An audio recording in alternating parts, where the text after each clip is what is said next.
All right. I am chatting with Travis Dziubla, who is a managing director at Pacific Avenue Capital Partners. And we're going to be talking about first, what is Pacific Avenue? Second, what is the new chief of staff program that they have? And then, what is the specific opportunity that they have around one of their new platform investments called Stuart Rush? So, Travis, first off, can you give a little background on you? Transition out of the Navy, a little overview of that, and kind of leading us up to where we're at today. Yeah, happy to, Jordan, and looking forward to chatting with the team. So I'm Travis. I am, as you say, a MD at Pacific Avenue. I actually started my journey, back in the Navy. I was a submarine officer, spent about 7 years in the sub force, and then, like a lot of submarine guys, decided to go challenge myself on the outside. Started at my MBA at Berkeley, joined McKinsey and Company, a consulting firm. Mostly, I just had no idea what I wanted to do. I knew I liked solving hard problems. I knew nothing about civilian business.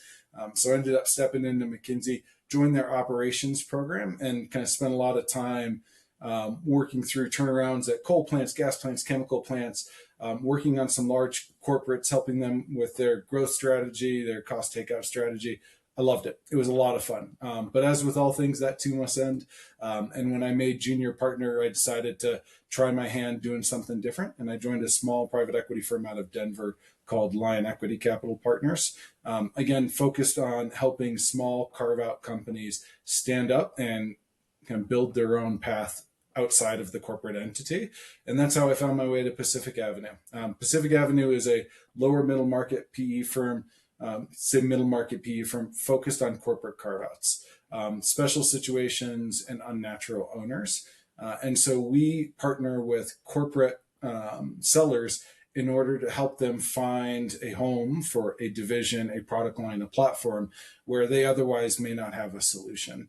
And so our job as the operations team is to partner hand in hand with the deal team to separate the business and then define a go forward strategy for that business unit, that product line, that team, as a standalone business. It's a really fun problem. Often the division that we're acquiring, they're missing some management. Maybe they don't have a standalone strategy. Often they're missing back office or commercial teams.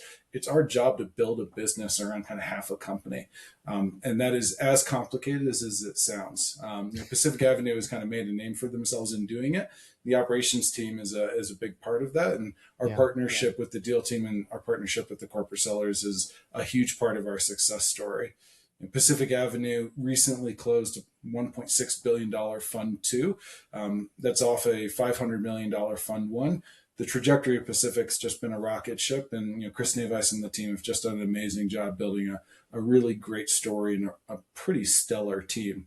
And I'll tell you a little bit about Stuart Rush and the opportunity in our platforms. But the long story short is we've been growing quickly. We've been having a lot of success doing these carve outs. The carve outs have gotten more complex. The scale's gotten bigger, and this chief of staff program is a big part of our solution to how do we do more, how do we do it faster, and how do we do it more consistently. Yeah. So, just back on the overview of Pacific Avenue. So up to 3.8 billion of assets under management, and about how many active portfolio companies are there? Yep, say around 10. And so we invest in everything from, say, software and technology platforms all the way to industrial chemical companies and kind of everything in between. So we are industry agnostic, but we are very focused on being that solution provider for corporate parents. And so we've invested in a wide variety of different companies. And when you are doing a corporate carve out, like, what are some of the big things that you need to get done as part of that process? Like, what does the first 100 days look like doing a corporate carve out? It is always very dynamic, and I think maybe something some of our military listeners may be able to appreciate. It's everything from the small stuff to the very big stuff. From, hey, I need to have a business license to operate in this county because we have a plant there, to the really really big stuff of who are we as a business? What are our vision and values? What products are we going to sell? And how are we going to sell them in the markets that we want to attack? when we do these carve outs, we have to set up everything from back office software systems, ERP, putting in place a collections team and a payables team, to answering the really big questions of, we've got 5,000 products. Which ones are the ones that make us unique as a new standalone business? And that obviously requires just an incredible amount of flexibility of the existing team, as well as the team that we bring in to support the existing team. And that's where this chief of staff role that we're talking about is so critical, Yeah. because we really need more glue in these carve outs. And we're finding that over and over again, that we Yeah. need kind of a connective tissue to help bring this all together, to be that right hand person of the CEO, to be able to then drive forward in implementing a lot of these things that we're doing. Yeah. Can you talk about the chief of staff program that you are launching and just kind of the impetus behind it? Yeah, so as we have started to launch into Fund 2, we have found that the carve outs and the special situations that we're investing in are becoming larger, they're becoming more complex. But also, as we continue to invest in some of these smaller businesses, we find that the opportunity has not gotten any smaller. And so we are finding that the opportunity to be able to move quickly, to both execute the carve out quickly, as well as execute on the transformation strategy quickly, has been a core component of our success at Pacific over the last couple years. And we've been asking ourselves internally, how do we continue to deliver on that at scale as we grow into Fund 2, as we continue to be on this rocket ship trajectory? How do we consistently deliver the returns that Pacific Avenue has been known for? And a big part of that is that we execute the carve out quickly, and we execute the business transformation, that value creation plan quickly. And so this chief of staff, position, this program that we've been setting up, is kind of our first answer to, how do we find more high quality operators? How do we find go-getters? How do we find people who get shit done? And how do we get them into the businesses that we're building so that they can help the company, the team, drive faster towards those two things, getting the carve out done and executing on the value creation plan. And there's Yeah. just a bunch of stuff along the way that we think a really high quality chief of staff can help us do. Not only just keeping those two things on track, but helping us build out the team that's going to do it, help being that connective tissue between the new team and the old team, helping clarify where we're going, what the priorities are, and how we're going to do it.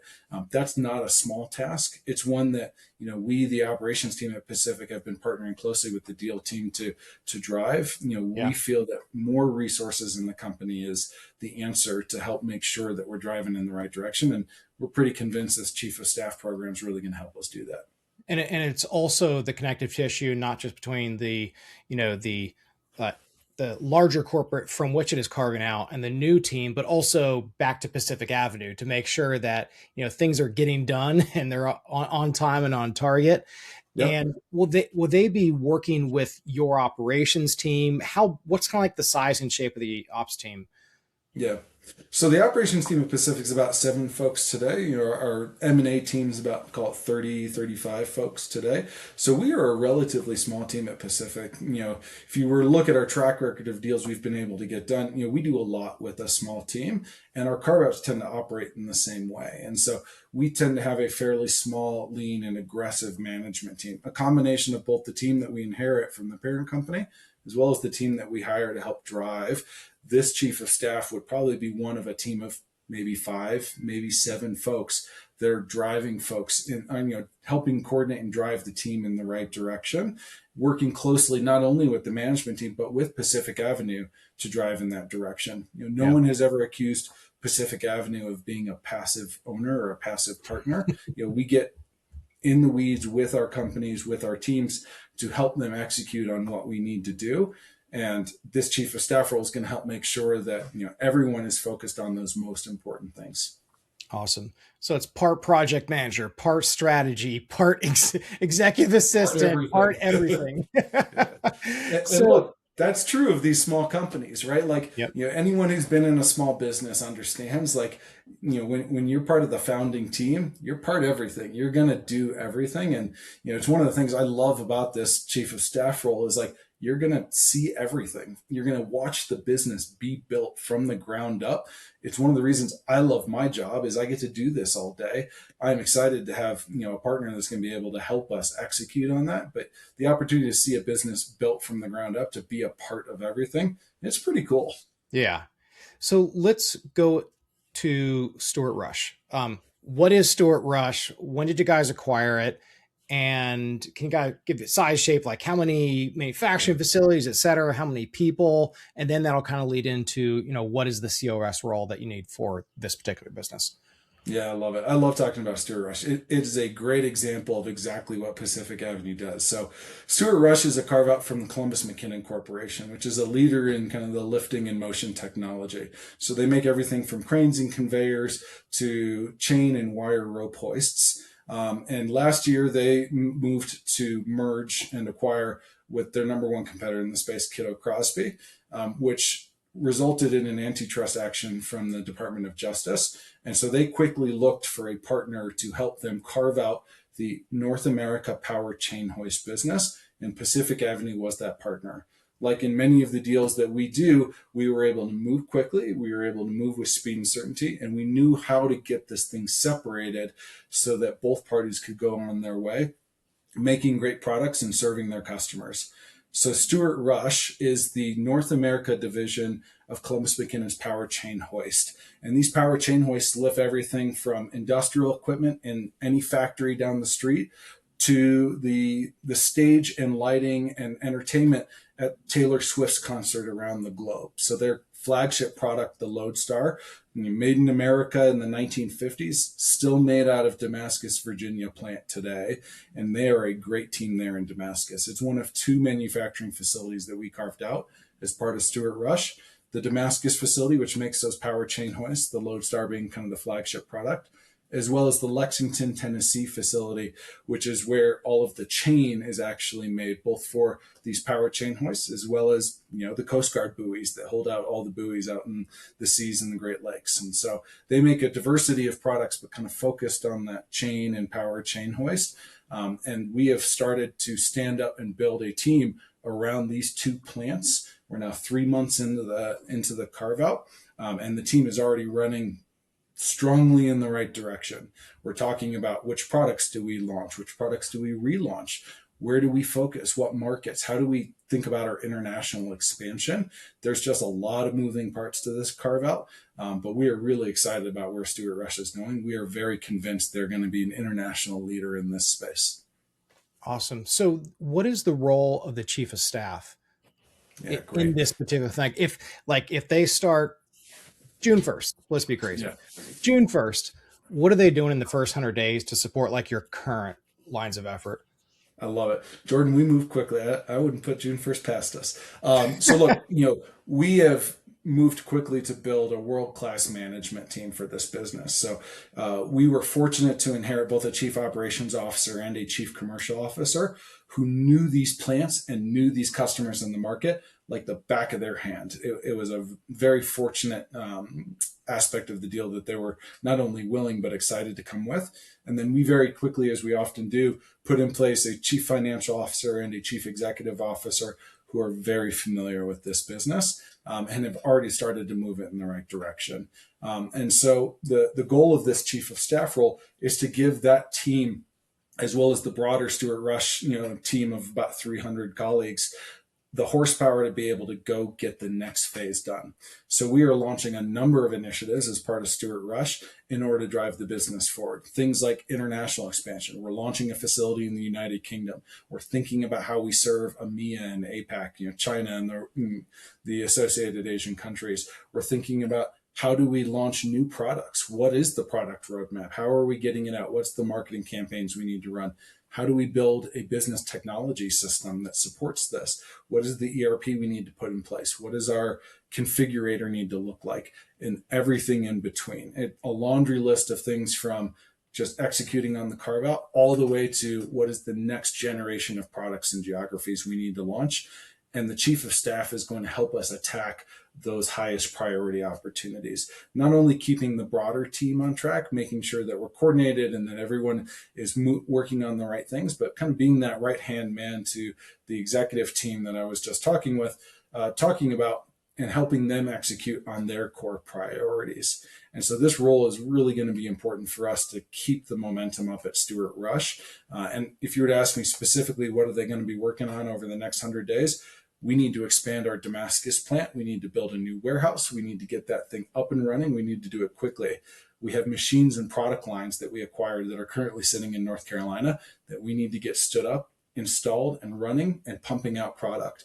We have an international expansion project in the UK that we need to make sure we're supporting that great team and doing it well. Those are three things right off the top of my head I can think of that I think the chief of staff would play an important role in. Awesome.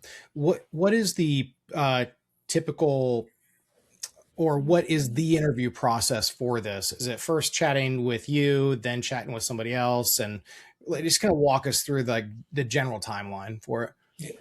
Yeah, great question. So first interview would be with me. Hey, make sure this is a great fit for everyone. We want someone that's excited by the ambiguity of this. We want someone who's excited to help us build the next great American company. We're excited. We really need someone that's excited by the challenge that this represents and kind of the opportunity to see a business built from the ground up. The second interview, and probably the last interview, would be with the CEO. At the end of the day, and this is important for our chief of staff program, they don't work for Pacific. This chief of staff works for the company. They work with the CEO. They are the right-hand person of the CEO. And so, that CEO chief of staff relationship is so critical. So while the relationship with Pacific is both very important and a key part of this role, really it's that relationship with the CEO that's going to define the success of this chief of staff role. So those are the two most important interviews. Assuming those go well, the next step, we'd want to get them out to the HQ and the plant, and so they can see who they'd be working with, meet the rest of the team. What I have found in my career in private equity operations, the relationships are just as important as the action plan. And so the HQ is going to be in Knoxville. Yep, that's right. Okay. So we're going to be launching an HQ in Knoxville, and we're actually in the process of starting to build it out. And so that's going to be probably a project that would be an important one for the chief of staff to support. But right now, the two primary plants, Lexington and Damascus, Virginia, which is just outside Bristol, Tennessee, is probably where the chief of staff would be spending the majority of their time. And so it would be kind of in that region, in the Tennessee, Virginia region, which, by the way, if you've never been there, probably one of the most beautiful parts of the country, especially this time of year. And for travel, it's where do they need to be based? Is it, are they moving to Knoxville? Are they moving to Damascus, or are they able to do it? And also, is this like a role that is a chief of staff temporary role where, hey, I'm at this project with Stuart Rush for 6 to 12 months, and then I'm going to go on to a different PortCo? So maybe starting with that question first, and then going over to where you want them to be based, or where you want them to be based. So the way we envision this chief of staff role, there's probably, let's call it 18 to 36 months of work to get the company carved out, stood up, pointing in the right direction, and really cranking on that value creation plan.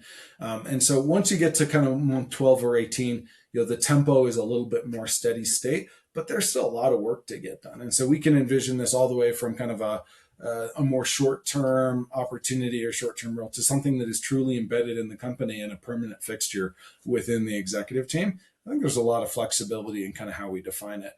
But that next role afterward, to the extent that there was an opportunity at the company or they wanted to try something different, a variety of different paths that could take, from working with another portfolio company, a chief of staff role, potentially even taking a general manager position or a C-suite position with another one of our portfolio companies, or even the company that they work with.